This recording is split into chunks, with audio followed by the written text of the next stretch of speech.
Hello everyone, আজকে রান্না করব বিরিয়ানি। চলেন কিভাবে রান্না করছি। আর অসুস্থতার কারণে ওষুধ খেতে খেতে আর ভালো লাগে না। মাংসটা প্রায় অনেকক্ষণ যাবৎ ভিজে রাখছিলাম, ছুটতে ছিল না। অনেক মহাযুদ্ধর পর কিছুটা সারাইতে পারছি। মানে ছেলেদের জন্মদিন উপলক্ষে আজকে বিরিয়ানি রান্না করব। এখানে মাংস ছিল, গরুর মাংস। মশলা অ্যাড করে দেব। মশলা বলতে মরিচের গুঁড়া 2 চামচ, ধনিয়ার গুঁড়া 1 চামচ, 1.5 টেবিল চামচ। যত পরিমাণে বেশি মাংস দেবেন মশলাটা তো পরিমাণে লাগবে। লবণ 1 চামচ। এটাকে বলে রান্নার একটা টক দই। এটা রান্নার দই বললে দোকান থেকে পাওয়া যায়। দইটাও অ্যাড করে দিলাম। সো দেওয়ার পরে আস্তে আস্তে সব মশলাগুলো অ্যাড করতে হবে।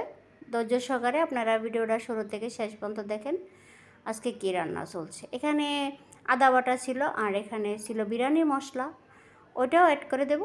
সো দেওয়ার পরে ফাইনালি একটু ভালো করে দেন। এই পর্যায়ে আমি পেঁয়াজ কুচি করে রাখা তাও অ্যাড করে দেব। এই পর্যায়ে আমি কিছু তেল অ্যাড করব। তেলটা দেওয়ার পরে ভালো করে হাতে মেখে নিব। এটা হাতের সাহায্যে করতে হবে। হাতে মাখার শেষ। এ পর্যায়ে চুলা রান্না বসিয়ে দেব। ফাইনালি একটু ভালো করে ধৈর্য সহকারে একটু রান্না করতে হবে। সো দেখেন আমি ভালো করে রান্না করছি। ঢাকনা দিয়ে রান্না করতে হবে, কারণ গরুর মাংস তো একটু সিদ্ধ হতে সময় লাগে, টাইম লাগে। তাই মাংসটা একদম কষা কষা ভোনা ভোনা টাইপের চলে আসবে, এরকমভাবে রান্না করতে হবে। ওটা খেয়াল রাখতে হবে। আমি কিছুটা আলুও দিয়েছিলাম, আপনারা চাইলে দিতে পারেন। আর এ পর্যায়ে ভাতটা আমি রান্না করে নেব। সো প্রথমে আমি এলাচ আর দারচিনি দিয়ে দিলাম। দেওয়ার পরে পানিটা উত্তরাত্র হবে। পাক ওঠার পরে কিছু আস্ত জিরা অ্যাড করে দেব আর লবণ অ্যাড করে দেব।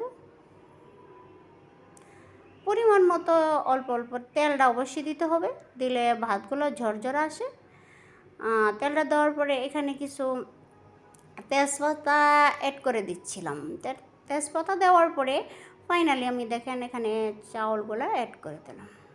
এখানে বাসমতি চাউল দিলে আরও বেশি ভালো হয়, বিরিয়ানিটা খেতে অনেকটা সুস্বাদু আসে। আমি হুট করে বাসায় যা চাউল ছিল, পোলাও চাউল ছিল, তাই দিয়ে তৈরি করে নিলাম। তো ভাতটা একটু 90% মতো রান্না করব। দেখেন আমার ভাতটা প্রায় হয়ে গেছে। আমি এ পর্যায়ে ভাতটা তুলে নেব। স্ট্যান্ডার সাহায্যে পানিগুলো ঝরে আমি ভালো করে একটা ট্রের ভিতরে রেখে দেবো। মানে এটা ঝরঝরা হবে। এটা মানে আরও একটু ঠান্ডা হওয়ার পরে আরও ঝরঝরা হবে ভাতটা। এ পর্যায়ে দেখেন আমি একটা লেয়ার দিয়ে দিলাম, প্যানে বসিয়ে দিলাম। প্রথমে কিছু ভাত দিব। ভাত দেওয়ার পরে পোলাও চাউলের ভাত দিলাম। দেওয়ার পরে আস্তে আস্তে মাংসটা আমি সেট করে দিচ্ছি। আস্তে আস্তে সবগুলো সেট করতে হবে। সেট করার পরে আবারও ভাত দিয়ে আরেক লেয়ারও তৈরি করে নিচ্ছি। দেখেন সো নেওয়ার পরে ভালো করে হাতের সাহায্যে লেয়ার তৈরি করতে হবে। সো আবারও মাংস দিয়ে আবারও লেয়ার তৈরি করে নিচ্ছি। সো দেখেন আপনারা সাবধানে করতে হবে। একদম সহজ রেসিপি, আপনারা চাইলে সবাই পারবেন। বাসায় একবার ট্রাই করে দেখেন। আর এ পর্যায়ে গিয়েছিল, ঘিয়ের সাথে কিছু জর্দার রং ছিল, এটা অ্যাড করে দিলাম। সো অ্যাড করে দেওয়ার পরে আবারও ভালো করে রান্না করতে হবে।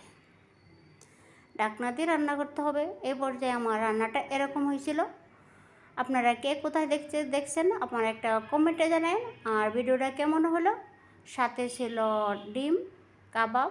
ভিডিওটা ভালো লাগলে একটা লাইক কমেন্ট করেন। আল্লাহ হাফেজ।